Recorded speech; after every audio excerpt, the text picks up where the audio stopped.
everyone, welcome to C to T. Hope you're doing well. Welcome to another video again. So today I'm going to be diving in on leveling up. So in our level up series, transformation series, how we can level up our character and our behavior. So as women, I'm generalizing mainly to women in this channel at the moment, so mainly for us women. And the first thing I wanted to state what we need to kind of level up on is our self-awareness.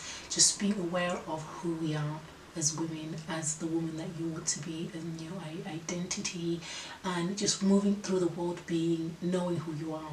And that's one thing I have been pushing in my TikToks. If you follow me on TikTok, that I want you to know yourself in 2025, that if someone came to you out of the blue and said, describe Sita to me, can I describe who I am to that person without even having to be like, oh, I'm not sure. Like, I want to be off the bat just real everything, that I'm a person that enjoys joy, happiness, laughter, I'm creative, I enjoy trying new things. Obviously these are just characteristics within myself, but I also want to have a deep understanding of my self-awareness in terms of my emotions, etc. So get to a place where you're self-aware. Sorry guys, my phone always switches off every 5 seconds. So self-awareness, so reflecting on your strengths and weaknesses is a part of that. So like I said, if someone asked you who you were, you could reel off the bat, or maybe all your strengths, all your weaknesses, and your values, the values that you have within yourself, your core beliefs, things like that. That's how you know who you are. You don't want to be in a place where you don't know yourself enough that other people are able to either manipulate or make you do things that you don't always want to do, because sometimes you're not sure of yourself. So that's one thing we do when we're younger. When you're not really sure of yourself, you go with the crowd because you're like, oh well, everyone else is doing it, and you're not sure yet if that's something that you're part of that group, or you like doing certain things. Example for myself, like when I was younger, I just kind of wanted to be the same as everyone else. Even though from a young age I probably knew that I wasn't the same as everyone else, in terms of I wasn't really interested in going out drinking, but because your peers are like, oh well, we're going out, you go out too, and you kind of like, oh well, this is what they're doing, so this is the norm, so let me join in. But even when I did join in those activities, I still felt uncomfortable. It just didn't feel like it was me. Even when I forced and thought, well, if I just keep doing it a bit more, go out to parties and stuff, I'll get used to it. Never really did. And it wasn't something that was for me, because I should have just been aware that this is not a part of my personality. Some people do enjoy going out, and there's no judgment on that, but I'm not that type of person. I'm more like trying new creative experiences, new things that I have never tried, like active stuff or creative things like painting. Like my friend had a birthday just a few weeks ago, and we went pottery painting, something that I wouldn't have ever probably thought I'd do, but it was something that I actually enjoyed, because prior to that, my perfectionism would get a hold of me. I would want it to be perfect. I want it to look really nice, and I don't really consider myself a great artist in that sense. So for me, oh, what's not nice? So what's the point of been trying? But I enjoyed it. It was therapeutic. I was able to just be in the artwork and be like, it's not perfect, but I enjoy that I'm able to just express myself in this fashion, and I was really proud of myself, and I loved it. I'll probably put a picture of what I made here. It was like a little milk jug and then a little candle holder, which I really liked. Not perfect by all means, but like I said, I'm about enjoying the experience as well this year, and not judging myself, not trying to be a perfectionist in any way or form. So, and the next thing, number 2, emotional intelligence. So practice empathy, active listening, and managing emotions effectively. Definitely something I am pushing for, that we shouldn't let our emotions just pull us or catapult us into acting a certain way. Just because you feel angry doesn't mean I need to throw a fist, just because I'm annoyed doesn't mean I need to say certain verbal words to you so that I can assault you. It doesn't need to be that way. And I think sometimes, like I was saying in my previous video, we think our emotions are valid enough that we can take action on them, whereas sometimes it's okay to be in that emotion and feel that way. That's fine, that's validated by yourself, but at the same time it doesn't mean that certain actions that people may sometimes have are valid for that emotion. Just because you feel something, it doesn't mean that it's right. So you can feel bad, you can have a crappy day where you don't want to do anything, but you have to still go to work sometimes. Sometimes you just have to push that emotion aside and be like, I have to go to work, I need the money, I've got a mortgage, I've got to pay for the car. Just because you have an emotion doesn't mean that, oh, you just give everything over.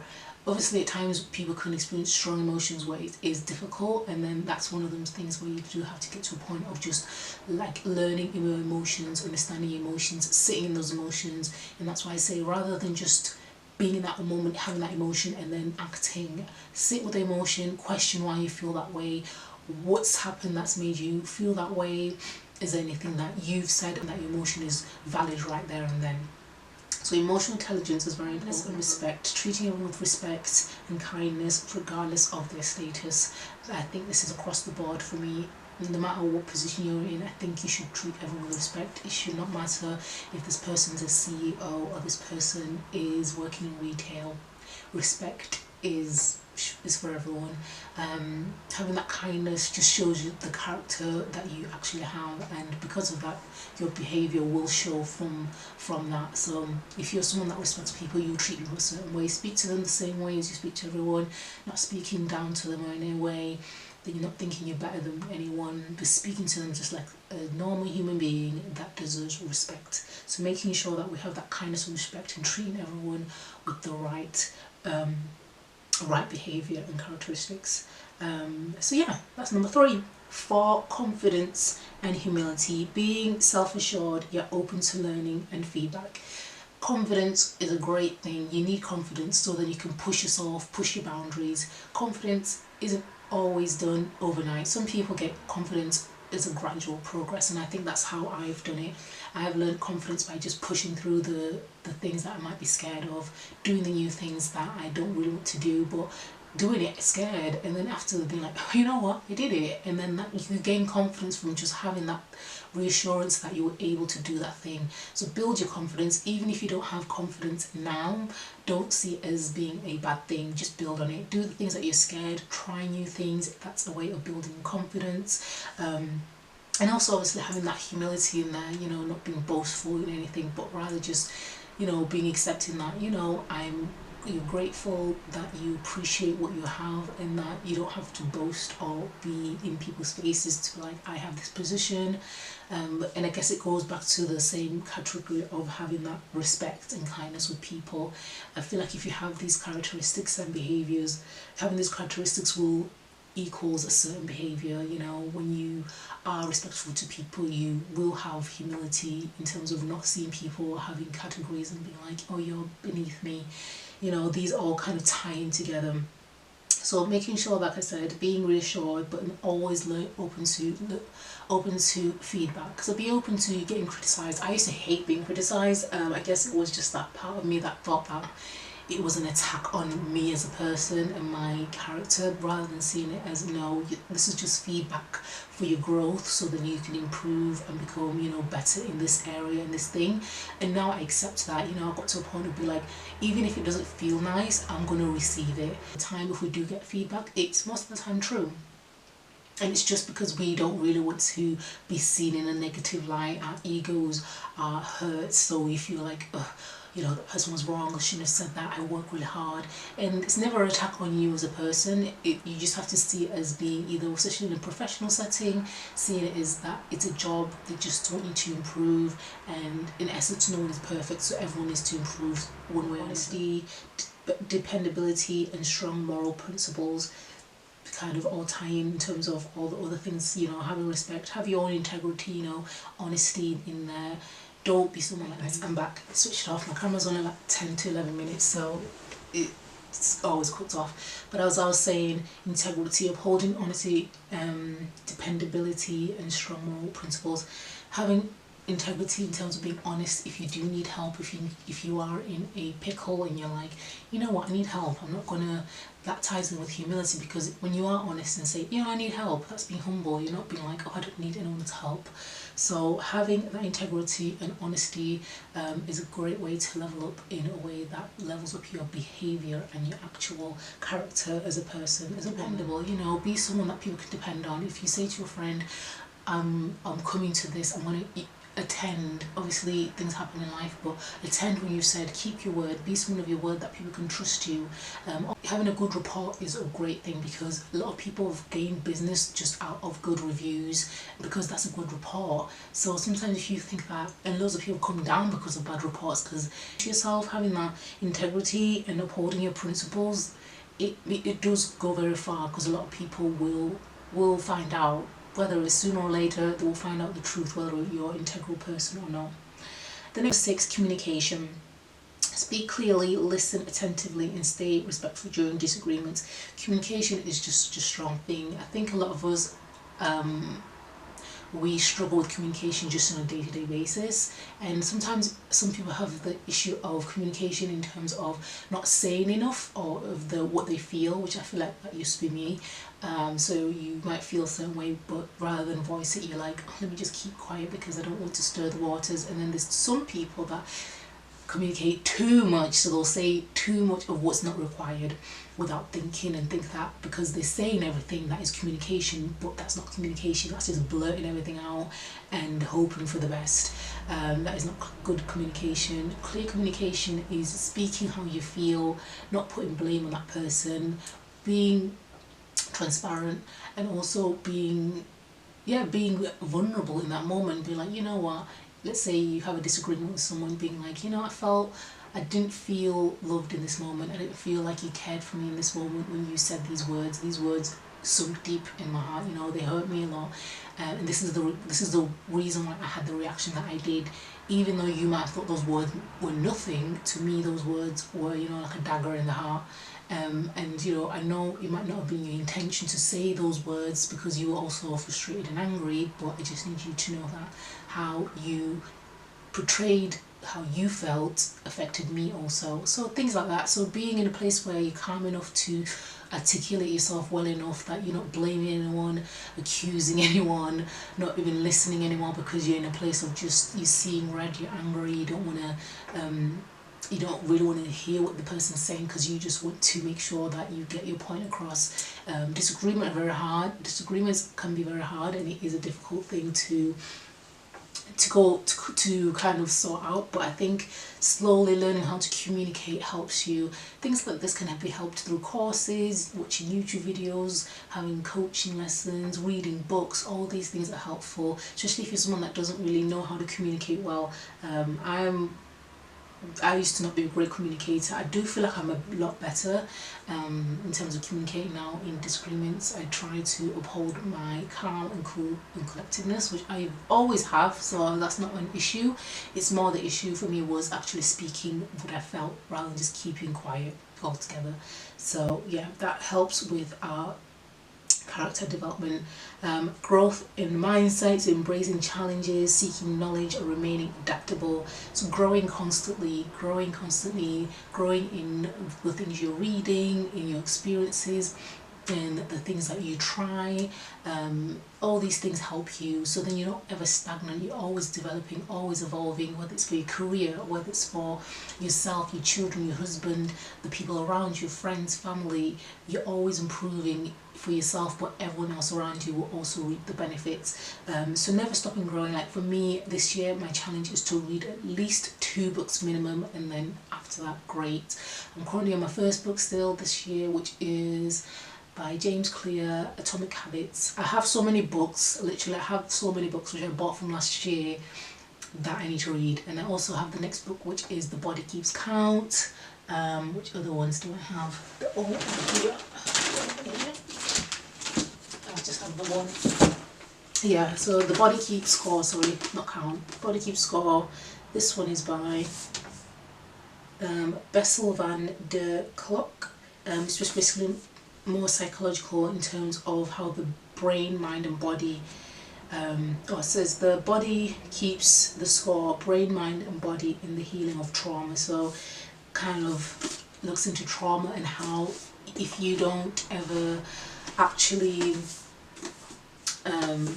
face the trauma that you have experienced, it will show through your body, through illness, through either panic attacks, tremors, nightmares, etc. Things like that, like psychological things. I did say in my previous video that I was reading the book Stay by Sophie Barnett, who is a pastor at Audacious Church, and she was speaking on the same thing, which I feel like can kind of relate to this book as well, because she speaks on how she could not sleep for months because she'd basically just been attacking herself throughout life in terms of just seeing herself as not enough, seeing herself as not good enough, and it wore her down to the point her body literally could not sleep. So her body was exhausted but could not sleep. So that was such a good read. So even in that book, that was great for I gleaned a lot of things from that. So yeah, things like that, so good to growing yourself, because there's things sometimes we never really know that were traumas at times, that when you look back sometimes you're like, I thought it was just the norm, or I was just surviving, so that was the normal. But then when you look back you're like, actually I've got healing to do in this area. So yeah, definitely recommend growing yourself, developing yourself, having that poise and that grace, staying composed in difficult situations, and maintain professionalism. This is one thing that I do like a lot, and I think sometimes when I've worked in previous jobs where this hasn't been a thing, it's one thing that has very much irked me, because yeah, I like to be professional in a workplace environment, and a lot of people I don't think understand the difference between having, obviously being friends with your manager, but then being still professional in that environment. And I've been in workplaces previously where that's not been a thing. It's been almost like we're just friends, and then I believe that ends up creating a bias with other team members and other people. So I just feel like having a professionalism is very important. Obviously poise and grace, so being elegant, being feminine. For me, I think this has just helped me feel more of myself, be more in my skin, just love myself, just be more feminine. So yeah, the next one, not many left now. There's only two left after, well, one left after this one. Boundaries. This year I've been banging on about boundaries, guys. You need to have boundaries. Respect yourself by setting and maintaining healthy boundaries. You matter, okay? By mattering, that means you're allowed to have boundaries. It's not a bad thing, because a lot of us think that if we have boundaries, then, oh, I'm being some way, no. Having boundaries is telling people that this is how you should treat me, and this is what I will tolerate. If you don't tolerate me, therefore I will remove myself from that situation, or remove myself from your presence, because you've not adhered to my boundaries. And it's just a way of loving yourself. Boundaries are a way of loving yourself, because if you let everything in, it's not good for you. It's not good for you. People will take advantage of that. People will manipulate you if they see that you have no boundaries. Having no boundaries also tells people how they should treat you. Ensure you prioritize yourself, especially if you're a people pleaser. Having boundaries is really good, because you then need to start saying no to people rather than saying yes, because a lot of people pleasers are yes people rather than no people. And you need to say no once in a while. If you know your cup is full and you don't have the capacity, just say no. Even if the person is annoyed, hurt, you matter first. You can't pour from an empty cup. So make sure you're prioritizing your boundaries, guys, because it's so good for your personal development and yourself as well. And if you own self-respect, you're showing that you love yourself by having a boundary.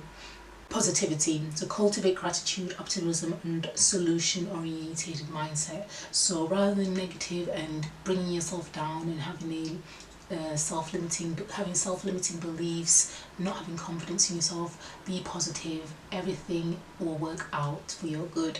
Don't see life as being negative and that bad things happen to me only. We're all going through life. It's just how we perceive that life that is different from everyone else. Some people go through hardships and for them it's like, this is the end of it all, I'm going to stay here. But other people choose their perspective, they choose their mindset, they choose like, I'm not going to allow this to keep me down, but rather I'm going to fight it, I'm going to continue pushing. There's better for me out there, and this is just for a season. Don't see it as just being like a write-off. Be grateful for even the small things you have, because having that gratitude just makes you realize how much you do actually have, even though you see it as the little things. For other people it's the big things. things like see it as something so great that you have the opportunity to have it, because not everyone has that opportunity to have what you have. So that is all, guys. That is, I hope these have been helpful to you. I hope they've been encouraging, helpful. I'm not perfect. I'm still on this journey of transformation, so don't think that I got every one of them, that I am doing every one of them perfectly. Not all, you know, I'm still trying to be poised and have grace. You know, I'm still trying to be positive, you know, not always positive. So don't see it as something like you've got to check off all these things. Just see it as, you know, you're a work in progress, and you know, if there's some things that you, like the confidence, building your confidence, pick 3 or 4 that you want to just kind of hone in on and focus in on, and don't see it as having to focus in on all 10 things. See the ones that are more building your mind, your mindset, and your actual character. Use them first to catapult you to also then result in changing your behaviour. So hope this has been helpful to everyone who has watched this. Please do like, comment and subscribe below. Thank you so much, guys, for watching and supporting the channel. We are so close to 200 subscribers, so please do keep subscribing, and I'll see you in the next one. Bye.